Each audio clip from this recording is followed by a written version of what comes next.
Menteri Luar Negeri Malaysia Saifuddin Abdullah berkunjung ke Indonesia pada Minggu 17 Oktober kemarin.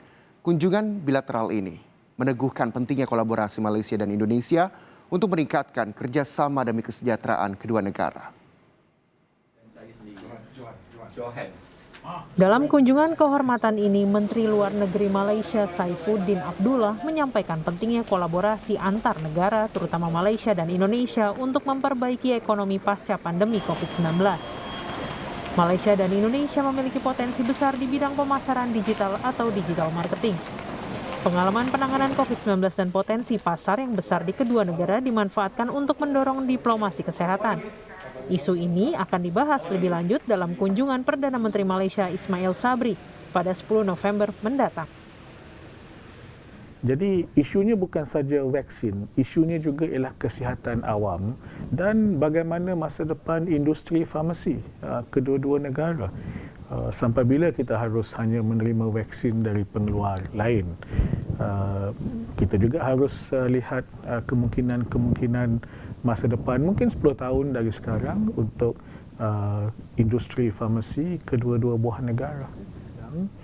Dan sekarang ini pun kita nak majukan apa yang dipanggil health diplomacy, ya, diplomasi kesihatan. Jadi saya lihat ini bidang baru antara hubungan kedua-dua negara.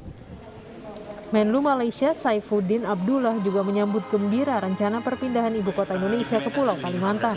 Perpindahan ini diharapkan meningkatkan kualitas kerjasama kedua negara. Ada beberapa MOU yang kita jangka dapat ditandatangani semasa kunjungan Perdana Menteri, misalnya dalam bidang kerjasama pendidikan, kerjasama pertahanan dan mungkin ada satu dua yang lain. Tapi soal IKN yang baru, ya, di Kalimantan, ini kami menunggunya dengan orang kata teruja kalau bahasa Malaysianya, ya, sebab dia mendatangkan kesan saya fikir yang sangat positif untuk hubungan Malaysia-Indonesia, khusus untuk wilayah Sabah dan Sarawak. Malaysia dan Indonesia saat ini masih sama-sama menangani pandemi COVID-19 dan dampak ekonomi yang muncul. Agar ekonomi bisa pulih, kedua negara harus bergandeng tangan dan saling membuka diri.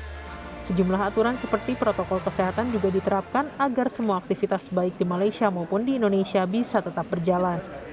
Ya, saya fikir kedua-dua kerajaan, Malaysia dan Indonesia, harus meningkatkan kerjasama pasca pandemik COVID-19 ini, khusus dari segi membuka semula kegiatan ekonomi. Soal kesihatan, soal vaksin itu sudah hampir boleh dikatakan ada banyak persefahaman, tetapi membuka semula ekonomi itu termasuk membenarkan rakyat Malaysia dan Indonesia saling kunjung-mengunjung untuk urusan rasmi, untuk urusan perniagaan dan mudah-mudahan pelancongan dan sebagainya.